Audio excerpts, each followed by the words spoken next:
महादेव की जय। हर हर महादेव, हर हर महादेव। परम मंगलमय जीवाचा परम कल्याण करणारी प्रत्येक जीवाला, मनुष्याला उद्धाराचा मार्ग, भक्तीचा मार्ग, मुक्ती मोक्षाचा मार्ग प्रदान करणारी ही श्री शिव महापुराण कथा प्रथमतः तुम्ही प्रत्येक श्रोते मायबाप, प्रत्येक श्रोताबरोबर प्रत्येकाच्या चरणी वंदन असेल। भगवान भोलेनाथांच्या चरणी वंदन, गुरुवर्यांच्या चरणी वंदन, जन्मदात्या आई वडिलांच्या चरणी वंदन, सर्व गुणीजनांच्या चरणी वंदन। आणि लगेचच आपण कथा भागाला प्रारंभ करत आहोत। कथा भागाला सुरुवात करायची आहे, पण दिलेला ग्रहपाठ घेण्याची वेळ आहे ना। तयारीत बसायचे प्रत्येकानं। काल होते ना तुम्ही? होते का काल? मग विचारू प्रश्न। पहा, काल आम्ही सुतजींनी 88,000 शौनकादी ऋषींना जे महात्म्य सांगितलं, ग्रंथाची जी ओळख सांगितली, ती ओळख, ते महात्म्य आम्ही काल श्रवण केलं प्रथम दिने। मी सांगून गेली आहे तुम्हाला, मला सांगायचंय, उत्तर तुमच्याकडनं अपेक्षित आहे। या शिव महापुराण ग्रंथामध्ये श्लोकांची संख्या किती? बोला, किती? विसरले? टाळी वाजवायची तुम्हीच तुमच्यासाठी एकदा, म्हणजे कथा तुमच्या लक्षात येते आणि लक्ष देऊनच कथा ऐकायची। पहा, 24,000 श्लोकांची रचना आणि 7 संहिता पुढे आम्ही काल ऐकलेलं आहे। या शिव महापुराण ग्रंथाची म्हणा, या कथेची, या ज्ञानाची निर्मिती कोणी केली? बोला, स्वतः भगवान भोलेनाथांनी हा ग्रंथ निर्माण केला। ग्रंथाची निर्मिती भोले बाबांनी केली आहे, रचना व्यासांनी केली। आम्हाला एक प्रकारे ग्रंथ रूपात, नवे नवे लिखित स्वरूपात व्यासांकडनं हा ग्रंथ मिळाला, पण निर्मिती करणारे भोलेनाथ आहेत, रचनाकार वेद व्यासजी आहेत। पुढे पहा, आम्ही या ग्रंथाचं महात्म्य श्रवण करत असताना एक कथा ऐकली होती। पापी पुरुषाचं कल्याण या कथेनं कसं केलं? त्या पापी पुरुषाचं नाव काय? देवराज। तो पापी देवराज, त्या पापी देवराजची कथा आम्ही श्रवण केली। यानंतर आता आम्हाला ऐकायचंय एका पापी स्त्रीचं कल्याण या शिव महापुराण कथेच्या माध्यमातून कसं झालं। बोला, उमापती महादेव की जय। हर हर महादेव, हर हर महादेव।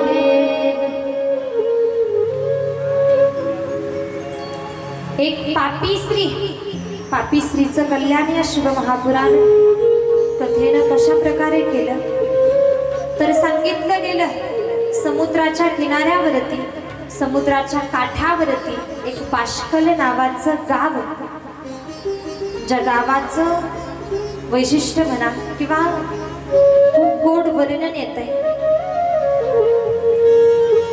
समुद्र निकटे देशे ग्रामो बाष्कल सौज्ञकः वसन्ति यत्र पापिष्ठा वेदधर्मोज्झिता जनाः। समुद्र निकटे देशे ग्रामो बाष्कल सौज्ञकः वसन्ति यत्र पापिष्ठा वेदधर्मोज्झिता जनाः। समुद्राच्या काठावरती, समोर लक्ष द्यायचंय, समुद्राच्या काठावरती, समुद्राच्या किनाऱ्यावरती एक गाव आहे।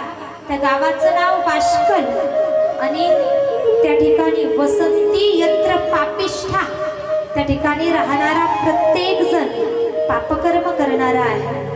जो तो प्रत्येक जण पापी आहे, गावातील प्रत्येक जण पापकर्म करणारा.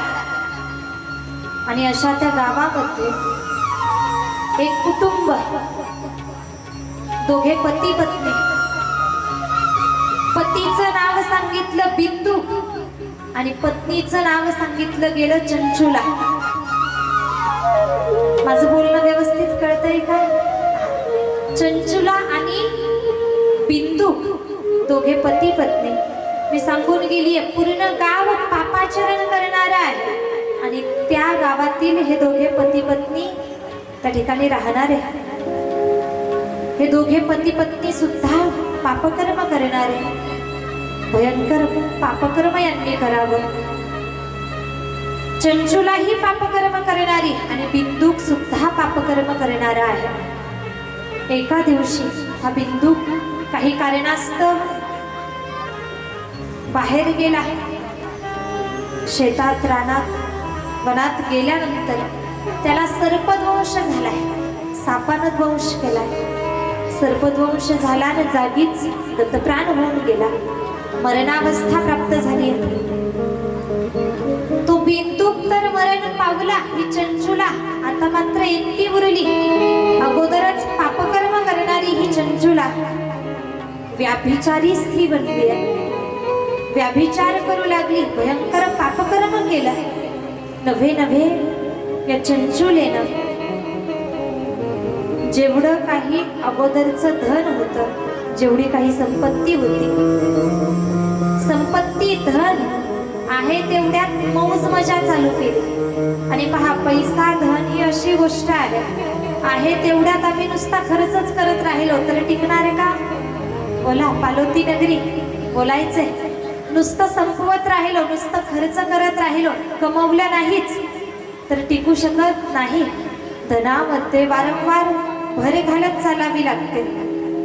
ही चंचुला आहे तेवढ्यात मौज मजा करू लागली. नव्यानं काही भर घातली नाही. आहे त्यात मौज मजा केली आणि शेवटी एकदाचं धन पैसा संपून गेला.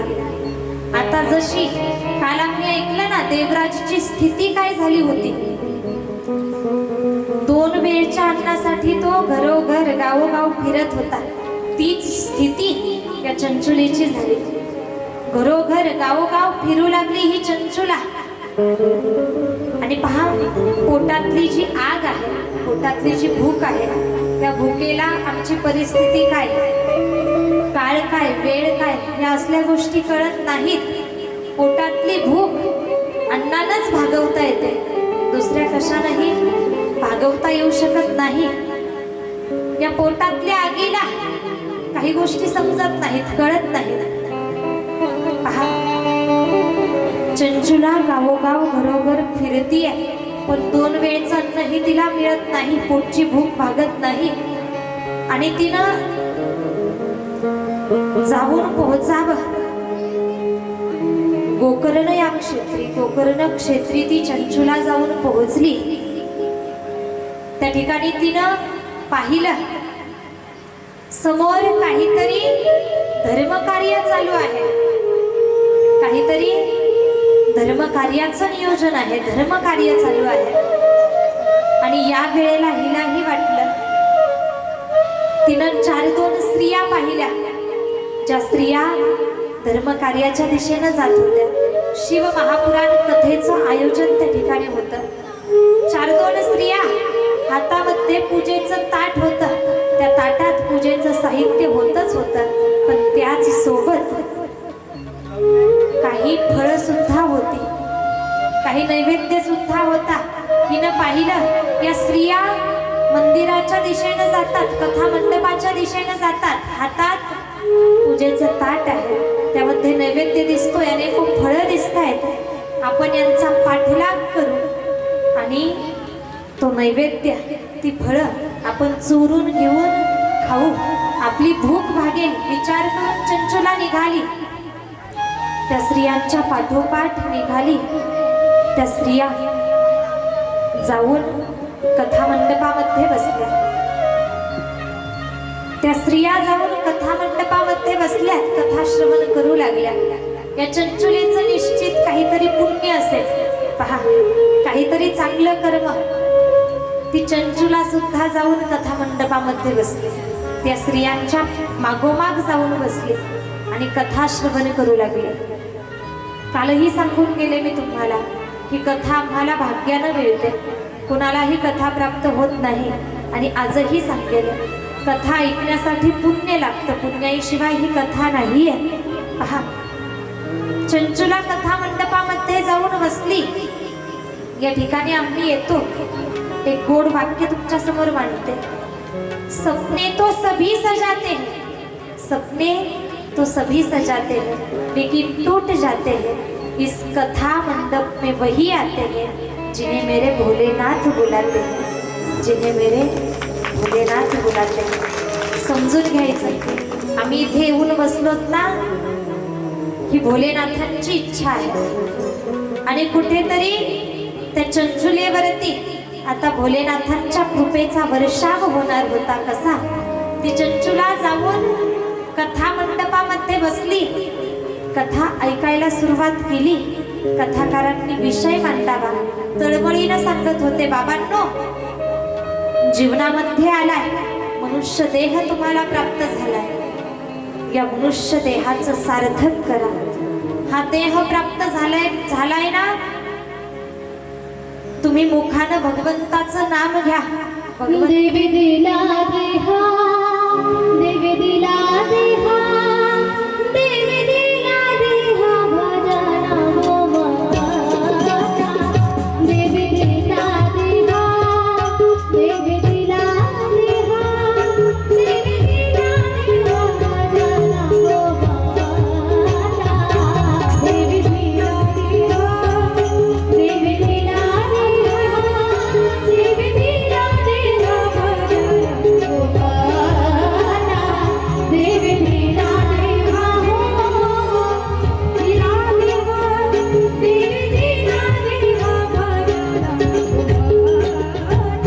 हो माता. हो या नाना नाना, हो या नाना नाना, पानी गिरेला, देवी दिला देहा, देवी दिला देहा, देवी दिला देहा, भजना हो माता. देवी दिला देहा, देवी दिला देहा, देवी दिला देहा, भजना हो माता. देवी दिला देहा,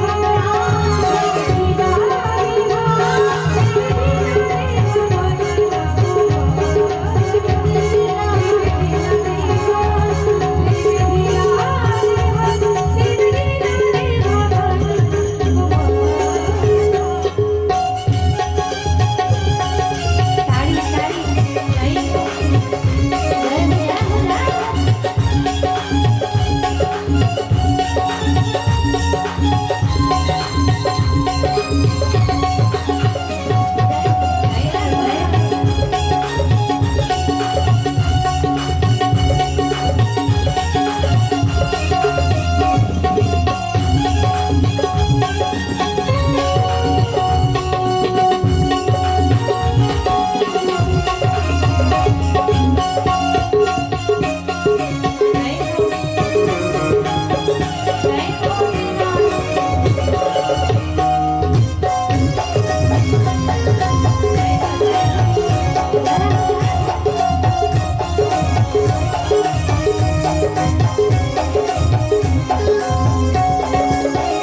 आवडलं नाही का तुम्हाला?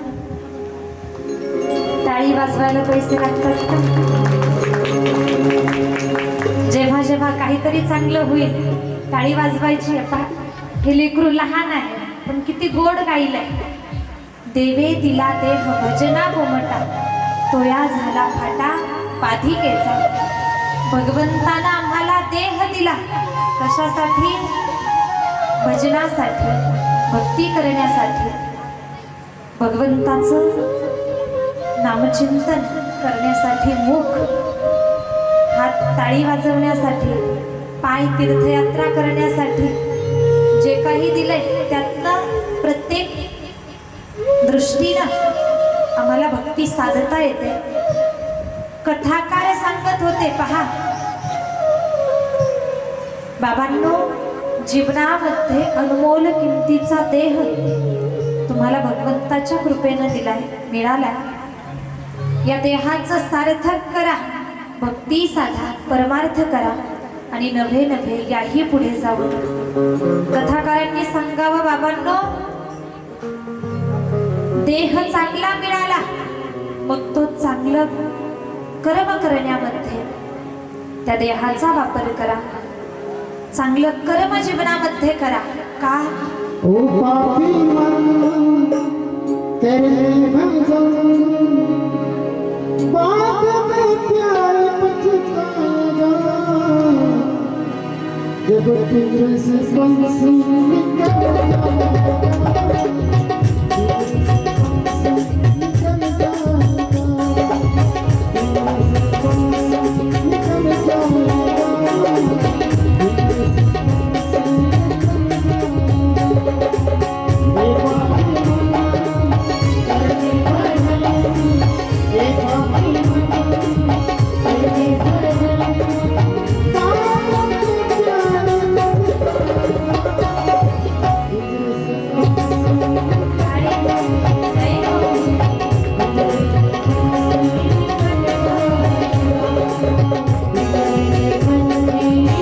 जाएगा.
आम्ही भजन केलं पाहिजे. हा देह आम्हाला प्राप्त झाला, हा देह परमार्थ करण्यासाठी उपयोग करावा. या देहाचा जीवनामध्ये चांगलं कर्म करावं. कथाकारांनी सांगितलं, जीवनामध्ये चांगलं कर्म करा. का तर सांगू लागले, जसं कर्म तसं फळ आहे.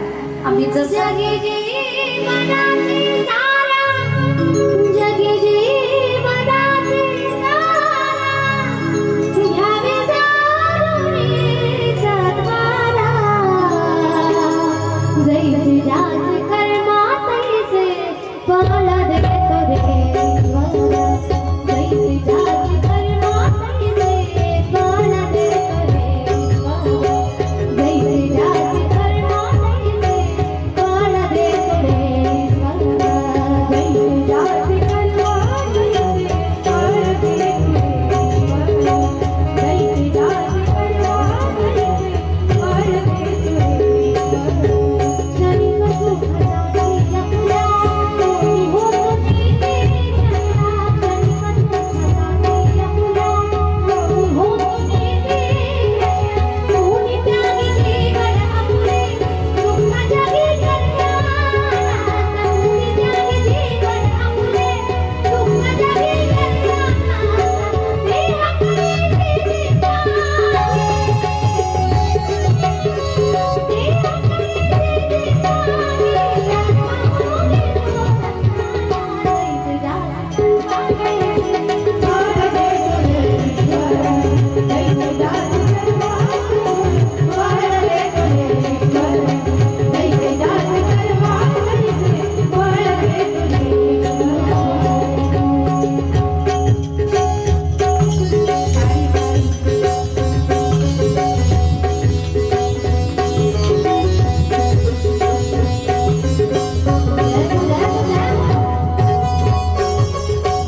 तर असं वाटतंय कथा बंद करून तेच ऐकत बसावं. वाटतंय ना असं? पहा, खूप गोड गाणं आहे. अतिशय अंतःकरणातून गायलं. जगी जीवनाचे सार घ्यावे जाणून सत्वर, पुढे जैसे ज्याचे कर्म तैसे फळ देतो रे ईश्वर. आम्हाला सांगायचंय किंवा मांडायचंय, ऐकायचंय. जसं आमचं कर्म असेल तसं फळ भगवंत आम्हाला देत असतो. आम्ही सुख दुःख आमच्या जीवनामध्ये येतं ते आमच्या कर्माचं फळ असतं. जसं कर्म तसं फळ आम्हाला प्राप्त होणार. कथाकारांनी सांगावं, तळमळीनं सांगू लागले. केले कर्म झाले तेची भोग आले, उपजले मेले ऐसे किती. जे आम्ही कर्म करू ते भोग रूपानं भविष्यात भोगायचे. प्रारब्धाचे कर्म सुटेना कोणाची, प्रारब्धाचे कर्म सुटेना कोणाची, प्रारब्धाचे कर्म सुटेना कोणाची, प्रारब्धाचे कर्म सुटेना कोणाची, प्रारब्धाचे कर्म सुटेना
बोला उमापती महादेव की जय. हर हर महादेव महादेव